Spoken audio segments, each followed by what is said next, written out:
오늘은 스킨 부스터에 대해서 다뤄보려고 하는데요. 사실 스킨 부스터에 관련된 컨텐츠는 굉장히 많아요. 각 얼굴이나 사람 특성에 맞게 이런 분들은 이런 스킨 부스터를 하시면 좋을 것이다. 커스터마이징을 해서 정리를 해보려고 합니다. 옛날만 해도 이렇게 다양하지가 않았어요. 근데 지금은 리쥬란, 히알루론산 필러에서 착안을 한 필러 계열의 스킨 부스터들, 그 다음에 콜라겐 부스터 계열도 보통 스킨 부스터로 얘기를 많이 하고요. 그 다음에 동종진피라고 해서 조금 더 새로운 형식의 스킨 부스터도 많이 나와 있죠. 시작을 해보겠습니다. 첫 번째로는 리쥬란 모르는 분들은 사실 거의 없어요. 폴리뉴클레오타이드라고 해서 쉽게 말하면은 피부의 진정, 그 다음에 재생, 피부의 컨디션을 전반적으로 안정화시켜주는 것을 기대하면서 하는 시술입니다. 단점으로는 지금까지 나온 스킨 부스터 중에는 통증이 가장 심해요. 리쥬란 같은 경우는 사실 이 효과가 엄청 드라마틱하거나 아주 오래 지속되거나 하지는 않아요. 정말 민감성 피부거나 현재 피부에 문제가 있는 분들이 리쥬란 시술 후에 조금 더 진정되었다, 본인이 느끼기에 좀 피부가 좋아진 것 같다, 윤이 나고 피부 상태가 좋아졌다, 이 정도 효과로 생각하는 게 가장 적절할 것 같아요. 대신에 이 효과는 정말 길어도 3개월을 가지는 못해요. 대신에 분해가 빠르고 팬에 그렇게 남지 않으니 어떻게 말하면 큰 능력은 없지만 큰 문제를 일으킬 능력도 없기 때문에 내 피부에 이물을 넣는 것이 많이 불안하다 하시는 분들이 가장 쉽게 접근하실 수 있는 게 리쥬란입니다. 그래서 나는 어떤 모험도 하고 싶지 않고 가장 전통적인 그런 스킨 부스터를 사용하고 싶다 하면은 리쥬란이 가장 적합하지 않을까 싶습니다. 그리고 통증이 너무 무서운 경우도 있는데 그런 경우엔 리쥬란 HB라고 해서 리쥬란의 가장 핵심 성분은 좀 줄이고 대신에 이제 히알루론산이나 진통제 성분을 조금 더 추가한 리쥬란 HB 이런 계열도 있어요. 확실히 통증은 훨씬 덜해요. 리쥬란을 제 얼굴에 맞을 때는 저는 2cc 이상은 못 맞아요. HB는 그래도 풀페이스로 받을만 하다. 통증의 차이는 확실히 있습니다. 대신에 효과 자체도 확연히 떨어진다는 느낌을 개인적으로는 받았습니다. 다음은 콜라겐 부스터입니다. 콜라겐 부스터류로는 많은 제품들을 접해보셨을 수 있는데요. 예를 들면 레디어스, 스컬트라, 주베룩, 오우리, 울트라쿨 등등 다 콜라겐 부스터류라고 생각하시면 편합니다. 성분은 약간씩 달라요. 큰 틀에서는 비슷합니다. 체내에 포린바디, 이물질을 주입을 합니다. 안전한 방식으로. 그러면 얘네가 적절한 정도의 이물 반응, 그 다음에 적절한 수준의 염증 반응을 일으키면서 여러 과정을 거쳐서 결국 콜라겐을 생성하도록 자극을 하는 그런 과정을 거치게 돼요. 그래서 보통 콜라겐 스티뮬레이터, 콜라겐 부스터 이런 식으로 말을 많이 합니다. 얘네는 어떤 분들께 추천드리냐면 얼굴을 잡았을 때 살도 많이 없고 피부도 너무 얇은데 얇은 뿐만 아니라 탄력도 전반적으로 많이 소실되어 있는 경우, 이런 경우에는 콜라겐 부스터 시술을 추천을 드려요. 왜냐면 콜라겐 부스터 시술을 하고 나면은 얼굴이 조금 탄탄해지고 단단해진다는 느낌을 받습니다. 볼륨 효과는 사람마다 약간의 차이가 있어요. 볼륨 효과가 아예 없는 분들도 있고 미세하더라도 볼륨 효과가 약간 있는 분들이 있습니다. 그래서 아까 말씀드린 그런 조건의 얼굴에 콜라겐 부스터 시술을 했을 때는 쉽게 말해서 얼굴이 되게 좋아졌다, 이런 피드백을 듣는 경우가 많아요. 콜라겐 부스터 시술을 했을 때 사람마다 그 반응이 나오는 정도가 조금 상이합니다. 장기적으로 봤을 때도 그 결과에 조금 차이가 있어요. 왜냐면 사람 몸이 기계가 아니다 보니까 내 경우에 따라서 반응이 너무 좋았던 경우에 얼굴이 조금 많이 단단해진다, 그 질감이, 이런 느낌을 받을 때가 있습니다. 얼굴은 잠자는 시간 외에는 항상 역동적으로 움직입니다. 가만히 있을 때의 볼륨감이나 구조도 중요하지만 자연스럽게 움직이고 인위적인 느낌이 없는가, 이것도 굉장히 중요한 포인트라고 생각을 하는데 종종 조금 너무 단단하다 하는 느낌을 받는 경우가 있어요. 그래서 제가 100이면 100 모두에게 콜라겐 부스터 시술을 추천드리기는 조금 어렵습니다. 그래서 약간 단단해지고 탄탄해지는 효과가 있다 보니 앞서 말씀드린 것처럼 볼륨도 전혀 없고 안에가 비어있는 느낌이고 피부도 얇고 탄력이 전혀 없는 경우에는 오히려 조금 단단해지더라도 그게 훨씬 얼굴이 좋아집니다. 그래서 이런 분들께는 추천드려요. 그 다음에 콜라겐 부스터류에서는 항상 거론되는 게 있어요. 결절입니다. 결론부터 말씀드리면 결절 가능성이 0%에 수렴하기는 조금 어렵습니다. 물론 약품을 준비할 때 원칙대로 잘 하고 그 다음에 시술자가 시술을 잘 한다면 상대적으로 그런 가능성이 많이 줄어들겠지만 시술의 원리 자체상 결절 가능성을 제로로 만들겠다, 이거는 사실 불가능합니다. 그리고 부작용이라는 게 당연히 의사가 잘 못해서 생기는 경우도 있겠지만 의사든 환자든 아무런 그 잘못이 없는데도 운이 없게 발생할 수가 있어요. 그런 것들을 고려했을 때 결절의 가능성을 0%라고 할 수는 없다, 이렇게 설명을 드리는데요. 얼굴은 아무래도 항상 사람들과 소통하면서 비춰지는 되게 사회적인 부위다 보니까 조금이라도 부작용이 생기면 사람들이 되게 많이 힘들어해요. 그래서 제가 이제 콜라겐 부스터 시술을 그 가능성이 굉장히 낮지만 어쨌든 꼭 필요한 경우 아니면은 좀 추천을 안 하게 된 것 같습니다. 아주 적극적으로 추천드리진 않아요. 하지만 이제 바디의 경우는 좀 얘기가 다를 수 있는데요. 몸 같은 경우도 탄력이 많이 떨어진 분들이 있어요. 특히 서양인 고객들, 그 다음에 출산 후에, 급격한 다이어트 후에 국소적으로 탄력이 많이 떨어진다든지 이런 경우들이 있는데, 이럴 때는 이제 스컬트라를 주로 사용을 하는데요. 바디 스컬트라 시술이 상당히 괜찮습니다. 물론 몸은 사실 지방종이 있거나 큰 점이 있더라도 사람들이 엄청 스트레스 받으면서 생활하지는 않거든요. 제거할 기회가 있으면 제거하겠다 이 정도지, 어떤 문제가 발생했을 때 얼굴이랑 그 심각성 자체를 비교하기가 되게 어려운 수준입니다. 그래서 바디에는 조금 더 적극적으로 추천드리는 편입니다. 다음은 히알루론산 필러 계열 스킨 부스터입니다. 스킨바이브, 벨루테로 리바이브 다 비슷한 계열로 생각하시면 좋은데요. 저희가 예를 들면 물광 주사를 맞으면 피부가 반짝 좋아지지만 효과가 너무 짧죠. 근데 얘를 만약에 히알루론산 필러 계열로 하게 되면 당연히 훨씬 오래 갑니다. 볼륨화이징을 위해서 시술을 하는 것이 아니니까 훨씬 묽은 대형을 사용한다고 생각하시면 됩니다. 그리고 아주 소량씩 나눠서 여러 방을 찔러서 스킨 부스터처럼 시술을 하게 되는데요. 장점으로는 한 번 시술을 했을 때 그 유지감이 좋은 긴 편입니다. 그래서 어떤 분들께 추천을 드리냐면, 너무 건조하고 수분감이나 이런 효과가 조금 오랜 시간 지속되었으면 좋겠다 이런 분들. 그 다음에 부가적으로는 저희가 필러 시술을 하게 되면은 처음에 그 의도했던 것보다 조금 더 볼륨이 차오르는 그런 효과가 있잖아요. 근데 얘도 실제로 시술했을 때 그렇게 많은 양을 넣지 않았는데도 얼굴이 미세하게 탱탱해진다는 그런 느낌이 있어요. 그래서 약간의 볼륨 효과를 자연스럽게 얻고 싶다 이런 경우에는 많이 추천을 드립니다. 다음은 동종 진피입니다. 리투오를 아무래도 가장 많이 들어보셨을 것 같고요.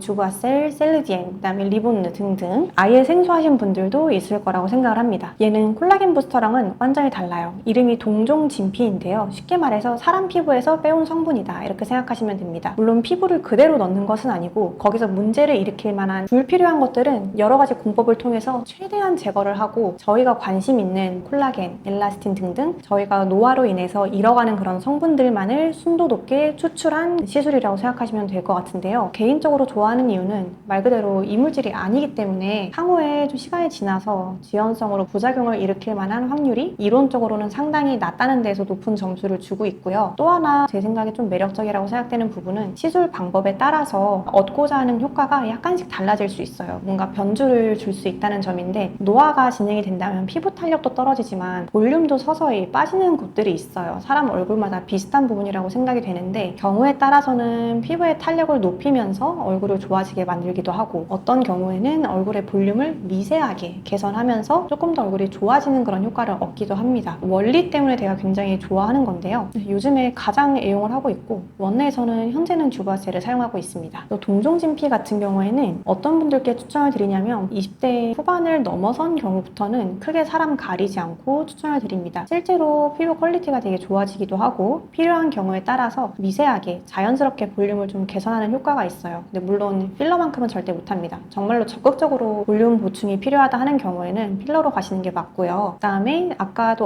언급했다시피 나중에 오랜 시간이 지났을 때 이론적으로 어떤 문제를 일으킬 만한 확률이 상당히 낮기 때문에 제가 적극적으로 추천드리는 편입니다. 나중에 이제 동종진피 계열에 대해서는 기회가 된다면 자세히 다뤄보도록 하겠습니다. 그래서 오늘은 스킨부스터가 너무 다양해서 이거를 설명을 어느 정도까지 해야 되는지가 되게 애매하더라고요. 그래서 이런 얼굴, 이런 니즈가 있는 사람들은 이런 시술을 하면 좋을 것 같다, 이런 식으로 조금 개개인에 맞춰서 정리를 해보았습니다. 도움이 됐을지 잘 모르겠는데 재밌게 봐주셨으면 좋겠습니다. 감사합니다.